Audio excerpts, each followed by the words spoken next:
नमस्कार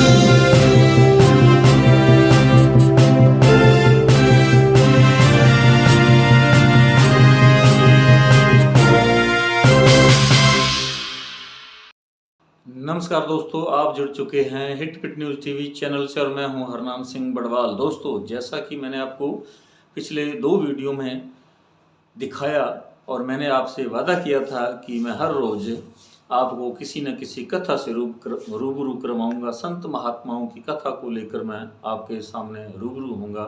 और उस क्रम में मैंने पहली जो कथा थी वो बल्ख बुखारा के बादशाह के बारे में सुनाई थी वो कथा, और उस 2 पार्ट के अंदर वो दिखाया था। और उसी क्रम में मैं आज दूसरी एक कथा लेकर सामने आया हूँ जो धनी धर्मदास की है, जिनका बाद में नाम त्रिलोचन पड़ा और वो भी कबीर साहब के ही भक्त थे। तो आज पार्ट 1 लेकर मैं हाजिर हूँ आपके सामने प्रिय दर्शकों। और मुझे उम्मीद है कि आपको पिछला जो वीडियो था पार्ट 2 तक बल्ख बुखारा के बादशाह की जो कथा सुनाई थी आपको जरूर पसंद आई होगी। और आज मैं धनी धर्मदास की कथा को लेकर आपके सामने उपस्थित हूँ। तो दोस्तों, मैं आपको बताना चाहता हूँ कि धनी धर्मदास भी एक व्यापारी थे, लेकिन उसके जो पूर्व के जन्मों के अंदर जो उन्होंने कोई भी काम किया, जहाँ भी कहीं उनका जन्म हुआ, तो वो परमार्थ से जुड़े हुए थे, अच्छे कर्म थे और वो भगवान के प्रभु भक्त थे।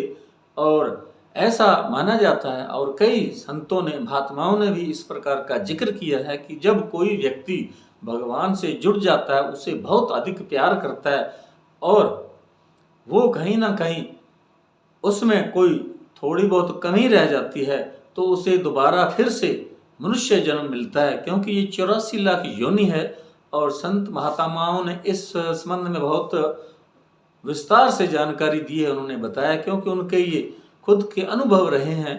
क्योंकि जब एक संत महात्मा जो सत्य के मार्ग पर चलता है, सत्य की खोज कर लेता है, तो उसे सब कुछ पूरी इस धरती का, आकाश पाताल का पता चल जाता है। वो परमात्मा स्वरूप बन जाता है और उससे कुछ छुपा नहीं रहता। तो वो अगले पिछले जन्मों के बारे में उन्हें पूरा ध्यान होता है, केवल अपना ही नहीं, और जो लोग उनके सामने आते हैं, उनके शिष्य होते हैं, तो उनको भी, उनके बारे में भी उनको पूरा पता होता है। तो धनी धर्मदास जो है, उन्होंने पूर्व के जन्मों के अंदर बहुत अच्छे कार्य किए होंगे, मानव कल्याण के काम किए होंगे, वो ईश्वर भक्त थे। तो उनके उन्हीं अच्छे कर्मों की वजह से उन्हें मुक्ति मिलनी चाहिए थी, लेकिन कोई ना कोई भक्ति में किसी प्रकार की कोई कमी रह गई होगी, इसलिए उन्हें पुनः मनुष्य जन्म मिला। तब वो उसी मार्ग पर ही चल पड़े। और ये ऐसा भगवान की मर्जी के बिना नहीं होता, ये सब उस परमात्मा के हाथ में है, उसकी मर्जी के बगैर तो पत्ता भी नहीं हिल सकता। तो धनी धर्मदास की भी इसी प्रकार की दास्तां है साथियों।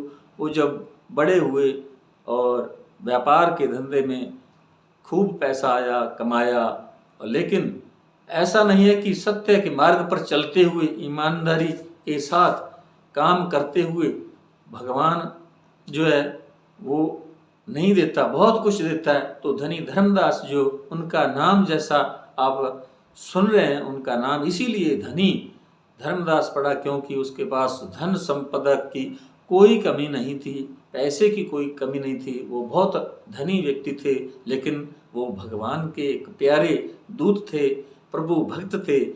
लेकिन उनका भी एक दूसरा गुरु था।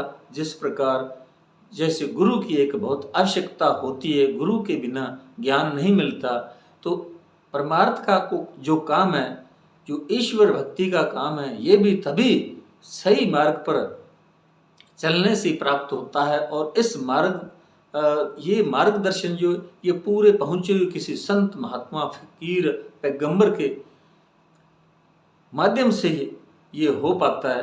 परमात्मा के साथ मिलाप उन्हीं के जरिए हो सकता है, जब हम किसी ऐसे पूरे महात्मा संत सतगुरु के पास पहुंचते हैं। तो धर्मदास जो है, उनका जब वक्त आ गया और उनको जब इस मार्ग पर लाना था, क्योंकि वो किसी दूसरे ऐसे साधु महात्मा के वो शिष्य बने हुए थे जो इस परमार्थ के काम में कहीं ना कहीं वो पूर्ण नहीं थे। इसलिए एक दिन ऐसा वाकया हुआ कि धनी धर्मदास सर्दी के मौसम में अपनी पत्नी और बाल बच्चों के साथ घर में बैठे अग्नि के यानी चूल्हे के पास ठंड सेक रहे थे। क्यों, सर्दी का मौसम था इसलिए वो आग सेक रहे थे। और इतने में वहाँ कबीरदास जी पहुँच जाते हैं, क्योंकि जो ये काम होता है इसके लिए परमात्मा खुद ही बंदोबस्त करता है। जब किसी का जो उद्धार करना होता है, कल्याण करना होता है, सत्य के मार्ग पर उसे चलाना होता है, तो परमात्मा खुद ही बंदोबस्त करता है। और जरिया बने कबीर संत कबीरदास जी वो वहाँ पहुँच जाते हैं। उन्होंने जब उनके घर में प्रवेश किया तो धनी धर्मदास ने सोचा कि कोई साधु है, फकीर है, महात्मा आ रहे हैं। उन्होंने उनको देखा, लेकिन कबीरदास जी जब जैसे ही नज़दीक आए तो उन्होंने आते ही तपाक से बोले कि भाई आप तो बहुत बड़े पापी हैं। तो धर्मदास अचानक चौंक गए। उन्होंने अचंभा किया, आश्चर्य किया कि अचानक ये साधु महात्मा इस तरह से मुंह से ये क्या बोल रहे हैं। फिर से कबीरदास जी ने वही शब्द दोहराए। उन्होंने कहा, अरे भाई आप तो बहुत पापी हैं। तो उन्होंने कहा, महाराज मैंने क्या ऐसा कर दिया, आप मेरे को पापी बोल रहे हैं। तो कबीरदास जी ने बोला कि आप जो चूल्हे के अंदर लकड़ी जला रहे हैं, इनके अंदर हजारों जीव है जिन्हें आप जला रहे हैं, मार रहे हैं।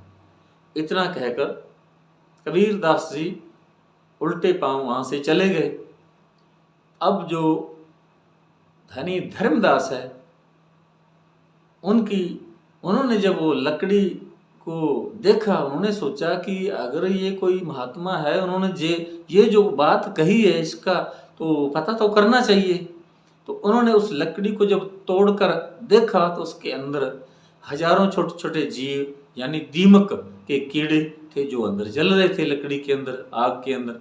तो उन्होंने कहा कि अरे भाई ये तो जो साधु महात्मा आए थे उन्होंने बिल्कुल ये सच बात कही है, मैं तो वास्तव में पापी हूँ। अब वो धार्मिक प्रवृत्ति का व्यक्ति था धनी धर्मदास, तो उन्हें भी बहुत दुख हुआ कि बात तो बिल्कुल सही है, मैं पापी हूँ, मैंने कितने जीवों की है जलाकर मार दिया, जिंदा जलाकर मार दिया, मेरे से इतना बड़ा और घोर पापी और कौन हो सकता है। तो उनके दिमाग पर इस बात का बहुत असर हुआ और वो बहुत दुखी हुए। और उनकी पत्नी ने धनी धर्मदास के चेहरे पर जब मायूसी देखी तो वो बोली, क्यों भाई काहे को चिंता करते हो, ऐसे भिखमंगे तो अपने आप चले आते हैं, गुड़ पर जैसे मक्खियाँ चली आती हैं उस प्रकार ऐसे भिखारी लोग भी आ जाते हैं। आप लंगर की व्यवस्था, लंगर चला दीजिए, हवन यज्ञ कर दीजिए और ढिंडोरा पिटवा दीजिए पूरे इस इलाके में दूर दूर तक। और जितने भी इस हमारे क्षेत्र में जितने भी भिखारी लोग हैं, ऐसे साधु पखंडी हैं, वो अपने आप चले आएंगे, दौड़े चले आएंगे जब उनको लंगर फ्री में मिलेगा भोजन।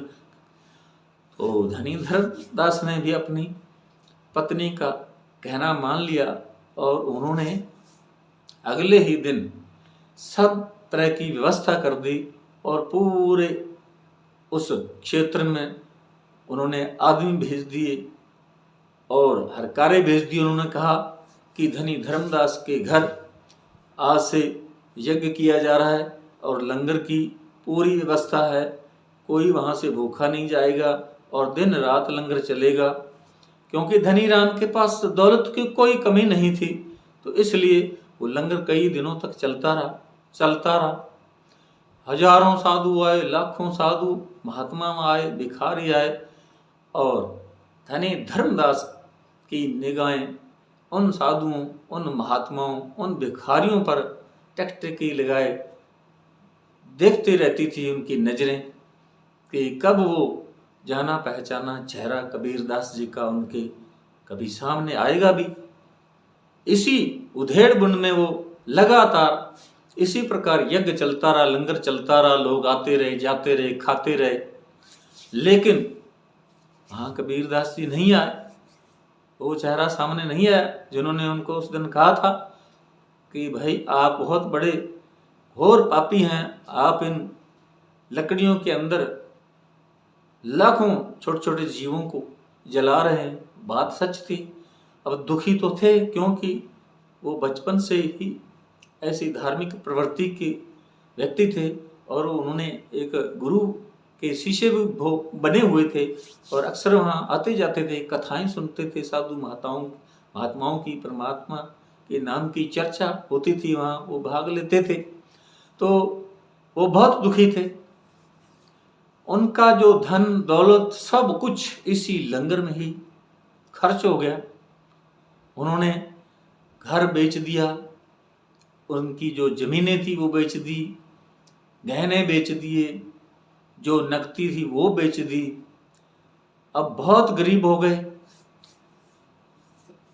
धनी धर्मदास बहुत दुखी हुए। उन्होंने कहा भाई मेरे पास जो कुछ था वो सब मैंने तो बेच दिया, अब करें तो करें क्या, अब तो मेरे पास बचा ही कुछ नहीं।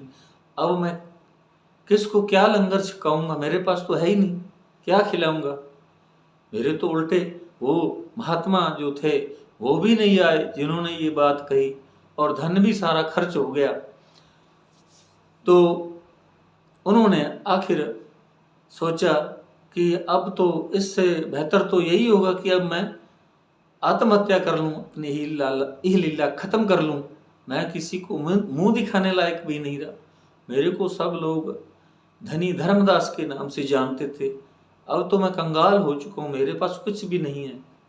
तो एकदम वो निराश हो गया और उन्होंने आत्महत्या करने की ठान ली और चल दिए पैदल गंगा की तरफ। सुबह सुबह कोहरा था, कुछ दूरी तक ही दिखाई देता था और वो चलते चलते गंगा के किनारे पहुंच गए और उन्होंने पूरा मन बना लिया कि आज मैं इसके अंदर कूद कर डूब जाऊंगा, मर जाऊंगा, अपनी जीवन लीला खत्म कर लूंगा। जैसे ही वो उस गंगा के अंदर आत्महत्या करने के लिए कूदने ही वाले थे तो उन्हें एक धुंधली सी आकृति उसकी तरफ आती हुई दिखाई दी और उन्होंने देखा कि अगर मैं इसके अंदर कूद जाऊंगा तो जो वो शख्स जो है आकृति किसी इंसान की है, वो आ रहा है मेरी तरफ, तो उसे पता चल जाएगा, वो मेरे को देख लेगा, मेरे को बचाने की कोशिश करेगा और मेरे को मरने नहीं देगा। इसलिए फिलहाल उसे देख ही लेते हैं, वो नज़दीक आ जाएंगे तो यहाँ से आगे निकल जाएंगे, दूर चले जाएंगे, उसके बाद ही मैं इस गंगा के अंदर छलांग लगा के अपनी जीवन लीला खत्म कर लूँगा। वो खड़े रहे और वो जो धुंधला सा उन्हें धुंधली आकृति दिखाई दे रही थी, वो नज़दीक आते आते जब वो बिल्कुल पास आ गए तो क्या देखते हैं धनी धर्मदास जी, ये वही महात्मा हैं, साधु हैं जो उनके घर पे आए थे, जिन्होंने कहा था कि भाई धर्मदास जी आप बहुत ही बड़े पापी हैं। तो वो थे संत कबीर। उन्हें देखते ही धनी धर्मदास उनके पांवों पर गिर पड़ा और रोने लगा और बोला कि आप गुरुजी आप कहाँ थे, मैंने आपको बहुत ढूंढा, मैंने कितने महीनों तक लगातार लंगर चलाया कि आप वहाँ आएंगे, लंगर में भोजन खाएंगे, लेकिन आप नहीं आए। मेरे पास तो कुछ भी नहीं रहा, सब कुछ मैंने बेच दिया और बेचकर जो भी पैसा मिला तो वो सारा मैंने लंगर में लगा दिया।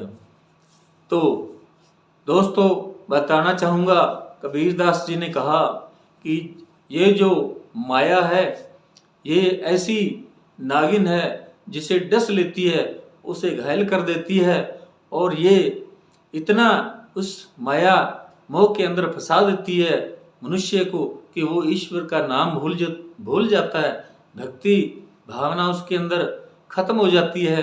तो ये जो है भक्ति के मार्ग में, सत्य के मार्ग में बहुत बड़ी एक बाधा है और यही होना था और परमात्मा यही चाहते थे कि आपके पास जो धन दौलत है ये आपके परमार्थ के काम में, सत्य के मार्ग में ये अड़चन डाल रही थी ये धन दौलत।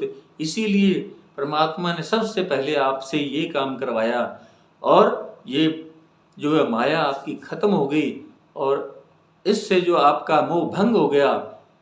अब आपकी जो आत्मा है वो बिल्कुल पवित्र हो चुकी है और अब आप भगवान की भक्ति में, प्रभु भक्ति में लीन होंगे तो आपको सत्य का मार्ग जरूर मिल जाएगा।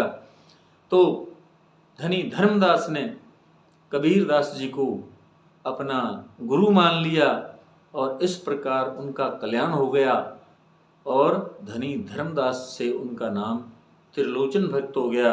कबीर साहब ने उन्हें सत्य का मार्ग दिखाया, परमात्मा से मिलाप करवाया और वो भी प्रभु स्वरूप हो गए। ये थी धनी धर्मदास की कथा। साथियों, आपको ये कथा कैसी लगी आप जरूर कमेंट बॉक्स में बताइएगा। आपका बहुत बहुत शुक्रिया, धन्यवाद। राम राम, सत श्री अकाल।